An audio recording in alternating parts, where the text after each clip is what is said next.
Jessica's POV. Jessica, right? Nanansiyang tanong sa kanya ni Alexander, ang bunsong kapatid ni Adam. Where's Adam? Naiilang pa rin siya sa lalaki kahit na halos kaedara niya lamang ito. Hindi kasi ito palangiti at halatang suplado. Pero kung ayaw nito sa kanya, okay lang. Ayaw niya na rin dito. Ano siya, gold? Ano kasi, umalis, may binili lang. Napakamot siya sa kanyang batok dahil hiyang-hiya siya kay Alexander. Pinapatuloy niya na rin to at takmang pauupuin sana sa sofa, ngunit hindi natuloy na mapansin niyang may tinitingnan ito roon. Ganun na lang ang kahihiyang nadama niya na makita niya kung ano ang tinitingnan nito bago to tumingin sa kanya. Anak ng tinapa, may tagos sa sofa. Mas lalo pa siyang nahiya ng pasadahan sa nito ng tingin mula mukha hanggang paa at saka nagtanong sa kanya, nagsalo na ba kayo ni Adam? Kunot ang noong tanong nito sa kanya, saka muling tinignan ang pulang mantilya sa upuan na kasing nakiyata ng piso. Siya ang nakauna sa'yo? Kumprang ka siyang tao, masasabi niyang brutal at walang preno naman si Alexander kung magsalita. Napaka-advance talaga nitong mag-isip. Natatakot ko tuloy siyang maging matalino. Baka mabaliw siyang bigla. Parang itong si Alexander, gwapo nga, pero mukhang kulang naman sa aruga. Akmang sasagot siya na marinig niyang marahang pagbukas at sara ng pinto. Doon pa lang siya nakahinga na maluwag. Sabay pa sila tumingin ni Alexander sa bukana ng sala kung saan daraan si Adam. Bahagya rin tong nagulat na makita nitong kasama niyang kapatid nito na si Alexander at nakatayo din. Inabot ni Adam ang hawak itong paper bag. Sa kanya, nakagad na namang tinanggap. Ang osiserong kapatid nito na si Alexander, nais din sanang tingnan ang laman ng paper bag na iniabot sa kanya ni Adam. Ngunit inismiran niya lang ito at saka tumakbo papunta sa kwarto. Your girlfriend is weird. Tinig niya pang sambit ni Alexander bago niya isara ang pinto ng kwarto. Kaagad siyang dumiretso sa banyo at kinalkal ang laman ng paper bag. Na makita niyang isang pack ng napkin, kumuha siya ng isa. Nagtanggal na muna siya bago muling kinalkal ang paper bag. May nakita siyang toothbrush doon. Mukhang binilin ni Adam para sa kanya dahil kulay pink iyon. Meron ding isang short at pang ibaba na kulay pink din. Di niya maiwasan mapangiti na mapansin ang design noon. Barbie? Peste? Saan niya kaya nabili to? Napapangiting tanong niya sa kanyang sarili habang hawak-hawak ang pang ibaba. Kagad sa nag-asikaso ng kanyang sarili at saka muling nambabas. Nadatnan niya naman na seryoso nag-uusap ang dalawa, ngunit nahinto na makita siya at sabay pang tumingin sa kanya. Hindi niya tuloy alam kung haakbang ba siya palapit sa mga ito o muling aatras para bumalik sa kwarto. Si Alexander ang unang nagbawi ng tingin at walang pakialam na pumunta sa kusina. Mas malakas pa yata ang buwan ng dala ng kapatid mo kasi sa akin. Ang sungit eh. Pabulong niyang sabi kay Adam na makalapit na siya rito. That's his normal expression, his normal face. He is just quiet. And he is abnormal. Putol niya rito bago ngumiti na malawak. Joke lang niya yon, pero kung saseryosohin ito, pwede rin. Pero maiba nga tayo, bakit pa nandito si Bayaw?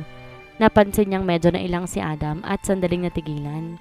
Okay lang kung hindi mo sasagutin. Maiintindihan ko. Kaya naman kitang patawarin eh. Ani ano lang para hindi na to mag-isip pa. But then, he answered, may family dinner kami mamaya. Hindi naman ako pupunta eh. Hindi ako uuwi. Mas gusto kitang kasama. Bakit ka pa nakatayo dyan na parang di ka makagalaw? Napairap siya sa tanong na yon ni Alexander. Kalalaking tao, Marites? Minsan na nga lang siyang kiligin, hahadlangan pa ng bugok. Hindi ba pwedeng dinadama niya pa ang mga sinabi sa kanya ni Adam, kaya nakamulala pa rin siya kung saan siya iniwan ito? Pumunta kasi si Adam sa kwarto nito para magpalit ng damit. Iyahatid kasi siya nito pa uwi sa kanila. Ang strict mo naman. Sa kinikilig mo pa ako, masama ba? Singhal niya rito. Kinikilig? For what? Balik tanong nito sa kanya. Hindi naman galit pero mukha rin hindi papasang mabait. Anyway, does he invite you? May family dinner kami mamaya. Family dinner nga ba? Meaning pang pamilya lang. Muli niya tong inirapan at saka umingos. Tsaka bakit? Kapatid ko ba kayo? Hindi naman, diba? I thought you were Adam's girlfriend. Kumunot ang noon nito at saka siya tinitigan na para bang may mali sa kanya. Well, buti na lang hindi kanya girlfriend. Baka magbago pang isip nun sakaling iwan ka na niya. Giit pa nito. Nagtataka siya sa sinabi nito sa kanya. Hindi niya kasi maintindihan. O sadyang hindi lang nito na ipaliwanag ng maayos. Bakit naman kasi siya iiwan ni Adam? May pupuntahan ba ito? Aalis? Anong ibig mong sabihin? Ano bang trip mo sa buhay? Ba't di kita magets? Sunod-sunod niyang tanong kay Alexander. Naguguluhan. Napahilot si Alexander sa tanong nito at saka muling umiling bago tumingin sa kanya. Aalis si Kuya after graduation. Sa US niya ipagpapatuloy ang pag-aaral niya and of course, Kuya will be the next boss of Asia 2 years from now. So, he needs to go there for some reason. Napaawang ang labi niya. Di niya alaman tungkol doon dahil wala namang nabanggit si Adam sa kanyang ganon. Ang sabi lang nito may family dinner ang mga ito at hindi ito pupunta dahil mas gusto siya nitong kasama. Bakit di sinabi sa kanya ni Adam na aalis pala ito at pupunta sa US? Pero kung sinabi naman ito sa kanya, ano naman ang gagawin niya? Isang pagtikim mula sa likuran niya ang nagpatigil sa kanila ni Alexander. Nang ligonin niya yon, nakatayo na doon si Adam. Bago na rin ang suot nitong damit ng plain light pink t-shirt at black cargo pants. Kung ang ibang lalaki nagmumukhang bakla sa ganong kulay ng damit, si Adam hindi. Lalo tong gumugwapo sa paningin niya. Parang ang presko-presko nito at mukhang laging mabango. Shall we? Nakangiting tanong nito sa kanya bago inumang ang kamay nito na naghihintay abutin niya. Tumingin naman siya ron at di maiwasan na mapangiti. Dati parang hirap-hirap abutin ni Adam. Hindi niya nga inaasahan na magiging malapit sila sa isa't isa. Pero ang nangyari naging malapit sila. Naging magkaibigan. Di man ganoon kalapit ng agwat nila pagdating sa estado ng buhay nila. Ito naman ang lalaki at pilit na nilalapit ang sarili nito para sa kanya. Pero paano nga kung umalis ito? Inabot niya ang kamay nito at saka ito tinudso. Isasantabi na muna niya ang mga katanungan sa kanyang isip. Ang seryoso naman na mahal ko. Aniya at pinisil pa ng bahagya ang braso nito. How corny. Sambit naman ni Alexander na ikinairap niya. Binilatan niya pa ito para mas lalong alasarin. Basag trip kasi. Hanggang hinihina na siya ni Adam paalis ng kondo nito, nakikipag-ambahan pa rin siya ng suntok kay Alexander. Hindi naman patatalong lalaki talagang pumapalag din. Inaambahan din siya nito sa pamamagitan ng pag-ingos at panlalaki ng mata nito sa kanya. Don't mind him. Hayaan mo na siya. Mapipikon ka lang kapag pinatunan mo pa. Saway sa kanya ni Adam habang hilahila siya nito hanggang sa makatuloy sila sa elevator. Nasobrahan siguro sa bukanay ang kapatid mo. Pagmamaktol niya pa rin. Mabuti na lang talaga at wala siyang kapatid na nakakasama niya sa bahay nila dahil kung hindi, baka araw-araw may gera sa kanila. Wala pa na maaga ng mama niya. Hinila siya ni Adam papalapit dito, tsaka siya ginawaran ng hagkan sa noon na nagpatigil sa pagmamaktol niya. Gusto mo ng ice cream? Tanong pa nito sa kanya. Nagliwanag tuloy ang kaninang sambakol niyang mukha. Ibibili mo ba ako? Balik tanong niya rin dito na nakangiti. Tuluyang nawala ang galit niya sa kapatid nitong kinulang sa aruga. Kahit ilan pa ang gusto mo. Simpleng sagot ni Adam sa kanya. Nang tumunog ang elevator at huminto, kagad niyang hinila si Adam papalabas.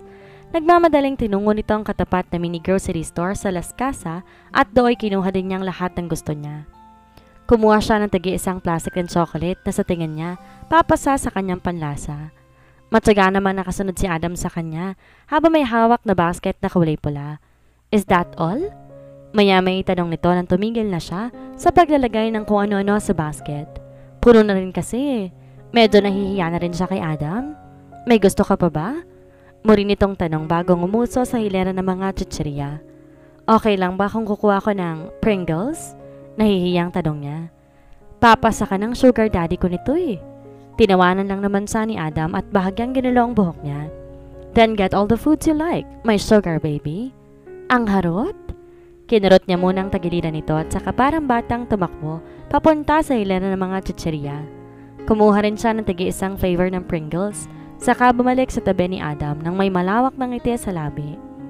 Nang pumila sila sa cashier as usual, si Adam ang nagbayad. Umabot lang naman 3,000 mahigit total. Ginusto nitong maging sugar daddy niya, pues panindigan nito dahil siya'y paninindigan din ang pagiging sugar baby niya rito. Pagkaalis nila sa grocery store ay bumalik sila sa parking ng Las Casas. Ihahatid siya ni Adam gamit na rin ang pangmalakasan nitong sasakyan. Iba rin talaga ang pakiramdam kung may sugar daddy na laging nakaagapay. Ang pogi talaga ng sikot mo.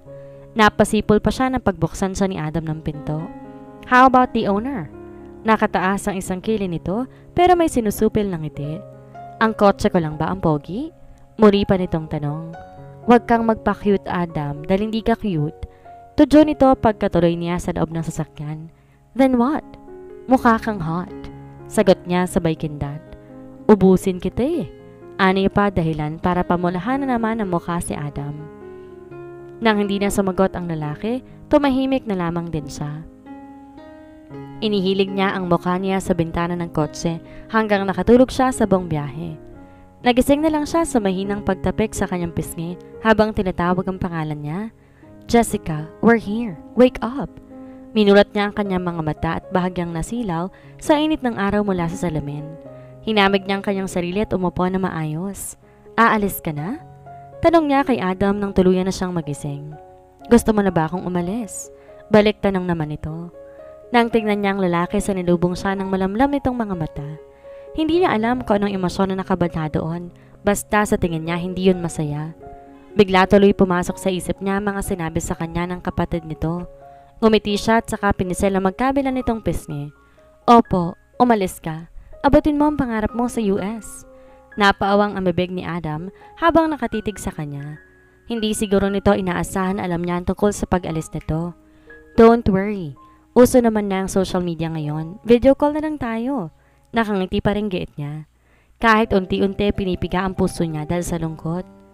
Kinabig siya ni Adam at maring hinagkan sa labi na siyang kinagulat niya. Hindi niya inaasahan ang paghagkan nito sa kanya. Ganun pa man tumugon pa rin siya. Dahan-dahan, may parunodyo hanggang sa naging malalim. May pinindot si Adam sa gilid ng upuan.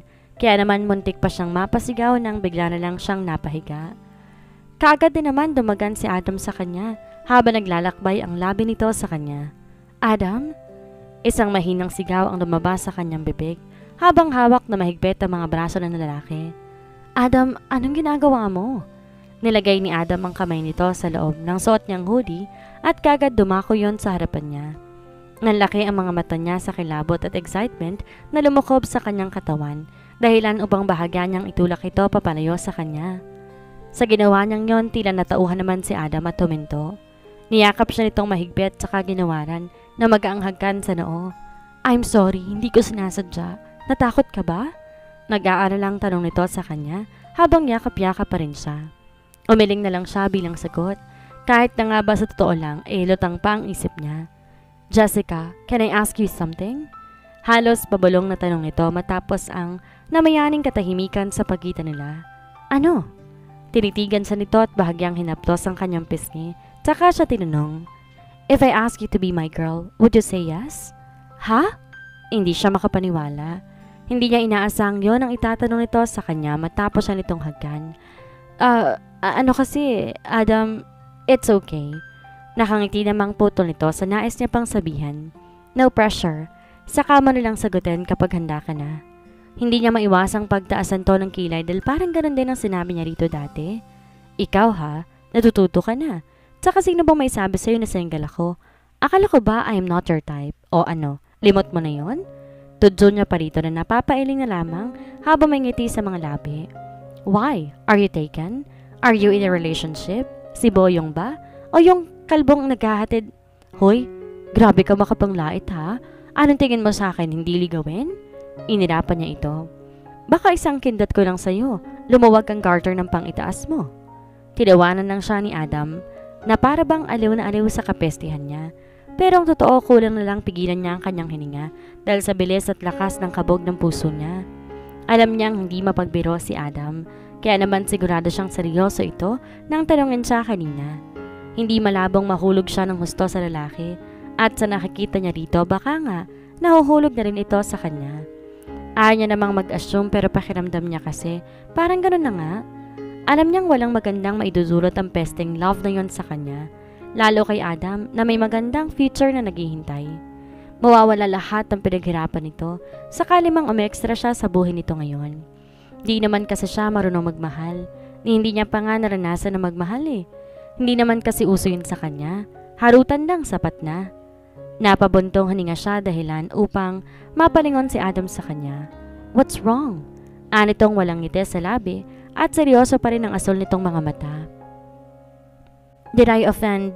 Bakit ako? Sa pagkakataong to siya naman ang tumutol sa sasabihin nito. Bakit akong napili mong tanongin ng ganyan? Sigurado naman akong maraming nahuhumaling sa karisma mo, pero bakit ako? Bakit hindi ikaw? Balik tanong naman ni Adam sa kanya. Bakit nga ba? Simple lang. Bayaran mo ko. Magulo ang pamilya. Maharot. Kalad ka rin. Then come on. Magsalo na lamang tayo. Muli, naputol ito sa kanya na talaga namang ikinagurat pa niya. Kung totoo man ang sinasabi mong yan, magsalo tayo dito sa loob ng sasakyan ko. Hoy, bugok! Hindi niya maiwasang sampalin ng mahina ang pisngi nito. Ang harot mo? See? Hindi mo kaya, right? Hamon ito sa kanya. Kasi hindi ka ganon, Jessica. Hindi ka katulad ng kung anong iniisip ng ibang tao sa'yo. Hindi ka katulad ng mga sinasabi mo, kaya naman bakit hindi ikaw? Sa dinami-rami ng tao dito sa mundo, hindi pa rin niya lubos maisip kung bakit nakatagpo niya ang lalaking ito. Kaya naman, kung bakit bigla na lang sumulpot si Adam at ngayon ay eto, pinapakilig siya ng todo. Pinagagaan ang loob niya. Kung panaginip lamang sana ang lahat ng nangyayari sa kanya, mas nanaisin niya na lamang na matulog ng matulog. Kaso hindi. Alam niyang matatapos din ang magagandang sandali na kasama niya si Adam. Aalis din ito at iiwan siya. Take your time. Nakangiti namang sambit sa kanya ni Adam. Iniabot nito ang kamay niya at tinila siya ng bahagya upang yakapin. But, kahit na hindi pa tayo, ako lang ang dapat na hahagkan sa'yo. Halos pabulong pa na sabi nito na hindi naman nakaligtas sa pandinig niya. Ayan, hindi na tayo. Ang toxic mo na. Pangaasar niya rito at saka ito tiningala. Halika na, tuloy na tayo sa bahay. Ihatid mo na lamang ako hanggang sa loob. Matuto kang manligaw. Hindi yung dinadaanan mo ako sa paspasan? Giit niya pa. Bumaba na si Adam ng kotse bago umikot sa gawin niya at pinagbuksan pa siya ng pinto. Pagkababa nga niya ay saka pa nang napansin ang kulay pulang sasakyan sa tapat ng gate nila. Do you have a visitor? Tanong sa kanya ni Adam, saka hinawakan ng pulsuhan niya. Ako na ang magbubukas ng gate. Giit pa nito. Mukhang may bagong sasakyan si Papa. Sambit niya naman saka hinaplos ang sasakyan na nakingintab sa pagkapula. Hey, don't touch that. Baka tumunog. Kaagad na bawal sa kanya ni Adam, saka siya muling hinila papalapit dito. Bakit kasi dito ka nagpark sa tapat ng namin? May parking fee, baka hindi ka na-inform. Nabuksan ni Adam ang gate nila ay muli na naman siyang hinila nito upang ito ang maunang pumasok. Parang alertong kilos ito na akala mo naman may digma ang magaganap. Ganun pa man, kinilig siya ng slight. Pagkatapat pa lang sa pinto nito, nagsisigaw na siya. Ma, nandito na maganda ninyong anak. Malakas pang sigaw niya at itinulak ang pinto paloob. Jessica anak, nariyan ka na pala. Bungad sa kanya na mama niya bago ito tumingin sa gawin ni Adam. Magmerienda na muna kay ng boyfriend mo. Giit pa nito at nauna naglakad papunta sa kusina nila. Hindi niya na rin tinama pa ang sinabi ng mama niya dahil ayaw niya nang pahabain pang usapan. Halika, merienda ka na muna. Hawak ang kamay ni Adam, nagpauna na rin siyang lumakad papunta sa kanilang kusina. Ma, kaninong sasakyan yung nasa tapat ng gate natin? Ang pogi nun na. Baka naman karusunadahin ng mga kapitbahay. Inilabas ng mama niya ang isang malaking cake mula sa kanilang ref. Napangiti naman siya dahil sa unang pagkakataon may mai-offer na siyang merienda kay Adam. No more lunoklaway na this time. Sa Tito Roger mo, kaibigan ko? Pagkasabi ng mama niya noon, sakto namang may lumabas na lalaki mula sa CR nila. Matangkad, maganda ang pangangatawan at higit sa lahat, gwapo. Hi, you must be Jessica. I'm Roger. Nakangiting bati nito sa kanya at saka bumaling sa gawin ni Adam na tahimik na nakamasid lamang. And how about you, young man? How are you? I am Adam Gafford, sir. Simpleng sagot lamang nito. How are you related to Alan Gafford? Kuryosong tanong pa rito ng Tito Roger niya. He is my father. Sandali silang natigilan ang dalawa na para bang sa pamamagitan noon ay nagkakaintindihan na sila. Ganun pa man, kalmado at nakangiti pa rin ang Tito Roger niya. Hindi rin naman ito mukhang nangaamok ng away at mukha ring harmless. Magmerienda na muna kayo. Kumain na rin si Adam. Agaw ng mama niya sa atensyon nilang tatlo. Ma, ako nang kukuha ng pagkain ng boyfriend ko.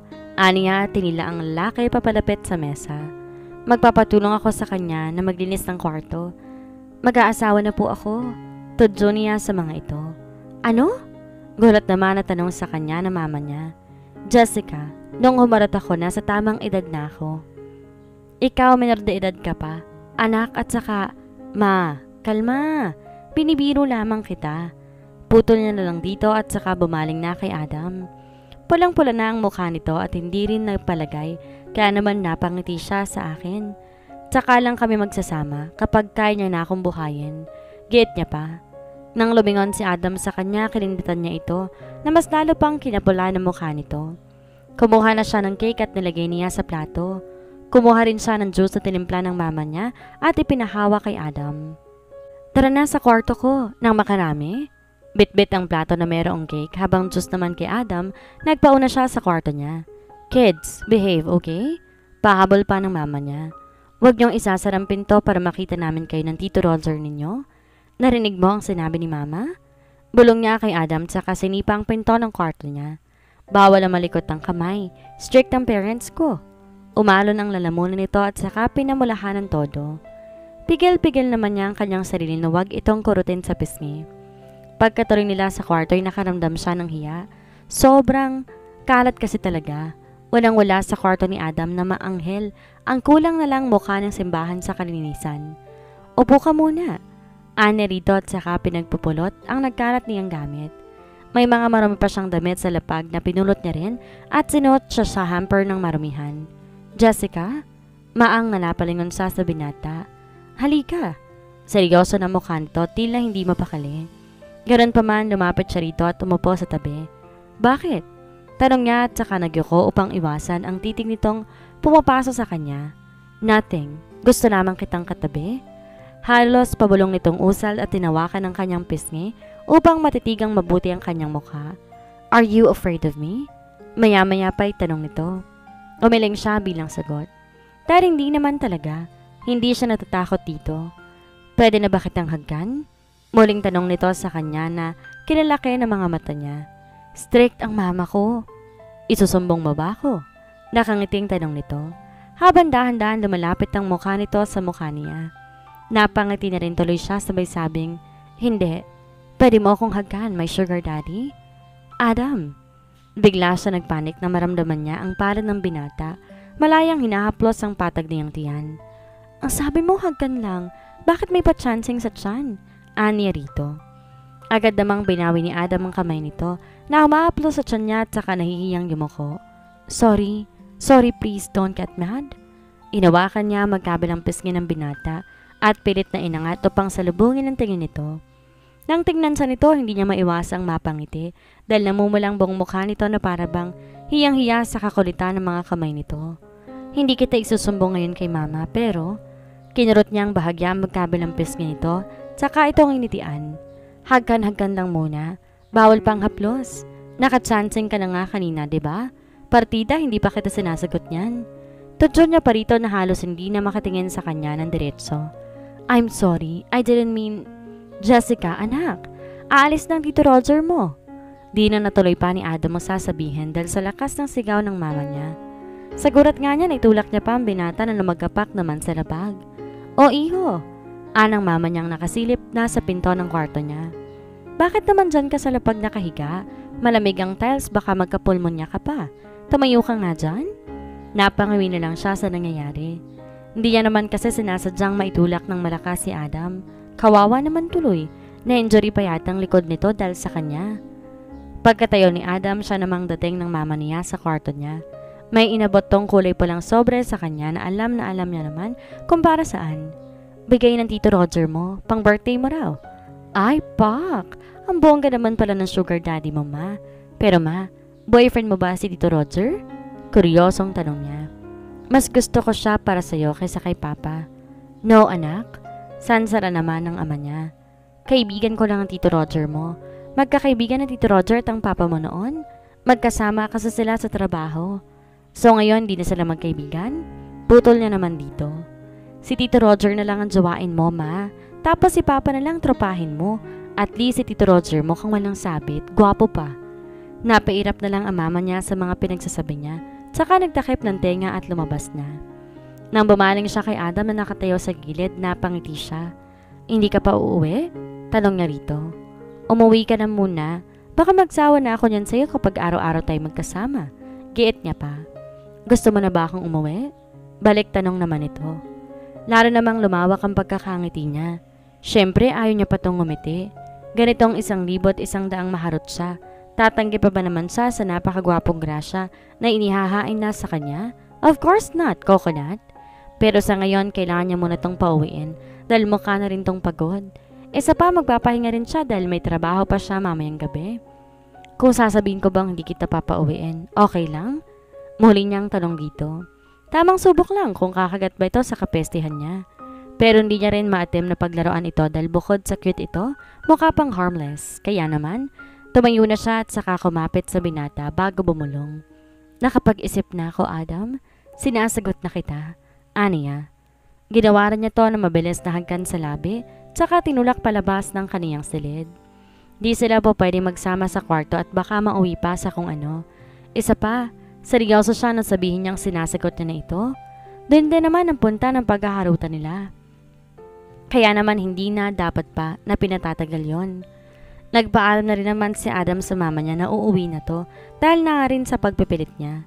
Inatid niya to hanggang sa kotse nitong nakagarahe sa tabi lamang ng gate nila. Ingat ka sa pag-uwi. Ayoko madiskrasya ka sa sobrang kilig at kaiisip mo sa akin. Kumalma ka lang. Ako kasi kalmado lang eh.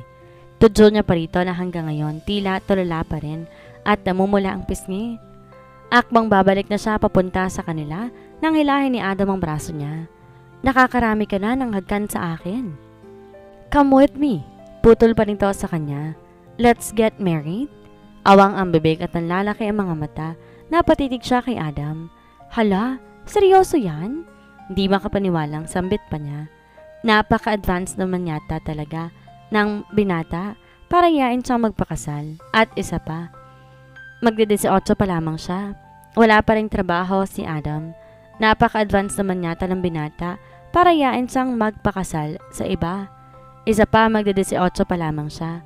Wala pa ring trabaho si Adam kahit na nga ba mayaman ang pamilya nito. Ayaw niyang umasa sa mga magulang niya, lalo na sa magulang ni Adam. Pero, kailangan ko ng assurance na sa akin ka na talaga. Pukaw niya sa atensyon niya. I'm serious, Jessica. I want to marry you. Kaya kitang buhayin, pag-aaralin kita. Hindi ka na babalik sa Club V para magtrabaho pa. I can provide everything. Just want you to stay with me. Nang salubungin niya ang seryosong titig ng binata, sa kanya alam niyang hindi ito nagbibiro. Oo nga at may nararamdaman siya na para dito, pero masyado pang paasa para sa mag-next level. Kumbaga sa isang teleserye, wala pang sila sa exciting part, pero patapos na kaagad ang palabas. Isa pa, ano bang kinain ng bugok na to para mahumaling sa kanya ng husto? Adam kasi, hindi kita sasaktan, pangako. Putol ito sa kanya at tinabot itong isang kamay at ginawaran ng isang maagaan na hagkan. Kanina lang kita tinanong kung paano ka maging girlfriend ko and you said yes. Sinasagot mo na ako. Now I'm gonna ask you again. Will you marry me, Jessica? Sandali nga. Pwede ba maghunos dili ka na muna? Naihilamos niya ang palad niya sa kanyang mukha dahil sa pagkaaligaga. Bakit mo ba ako gustong pakasalan? Tsaka, hindi ko pa nga namimit ang future in-laws ko. Kasal ka agad? Sinasabi ko sa iyo, Adam ha. Demanding ako. Baka magsisi ka sa bandang huli. Kasi once na pinakasalan mo ko, ibig sabihin nun, sa akin ka na. Ultimo yung tinatago mo, akin na. Wala ka ng karapatan magreklamo pa. And I'm not gonna ask anything from you. I just wanted you for myself. Is that too much? Muli nitong putol sa pagsasalita niya. Ayaw mo ba? Napabuntong hininga siya dahil sa nerbiyos na nadarama niya. Sa itsura at pananalita ni Adam, nasasabi niyang seryoso ito at tila alam na nito kung ano ang gagawin. Di naman siya makakahindi dahil ayaw niyang masaktan ito sa maging desisyon niya. Pero ayaw niya ring magpadalos-dalos. Kasal yun eh. Hindi naman yun basta na lamang na para bang pagkain na kakainin lang at kapag ka hindi nagustuhan iluluwa. Isa pa, ayaw niyang matulad sa mama niya. Ayaw niyang magkamali. Napayuko siya bago muling bumuntong hininga. Okay lang naman kung hindi ka pa handa. No pressure, Jessica. Kinabig siya ni Adam at saka niyakap. Hindi naman kita minamadali, it's just that natatakot ka na mawala ako? Sa pagkakataong to, siya naman ang pumutol dito at nagtanong. Ayaw mong mawala ako pero ikaw, aalis ka. Iiwan mo rin ako, di ba? Inawakan siya nito sa mukha at bahagyang inangat iyon upang titigan siya sa mga mata. Babalik ako kaagad. Mabilis lang ang 2 years. Adam smiled as if he was assuring her that everything is going to be okay. Pagbalik ko, pakakasalan kita. Kahit sang simbahan mo pa gusto. At kahit na ayaw mo, kakalad ka rin kita para lang pakasalan mo ko. Natawa siya sa kaseryosohan nito at sa mga pinagsasabi nito. Ganun pa man, nakaramdam siya ng kasiyahan. Hindi siya sigurado kung kapareho ng nararamdaman ni Ira ang nararamdaman niya ngayon para kay Adam. Ang mahalaga lang sa kanya, masaya siya. At kung sakali mang masasaktan siya dahil sa pag-ibig, kung pag-ibig mang tawag sa nararamdaman niya, handa siyang sumugal. Sige na nga. Aniya bago kinurot ang ilong ni Adam. What do you mean about sige na nga? Seryosong tanong pa rin ito habang titig na titig sa kanya. Sige na, pakasal na tayo.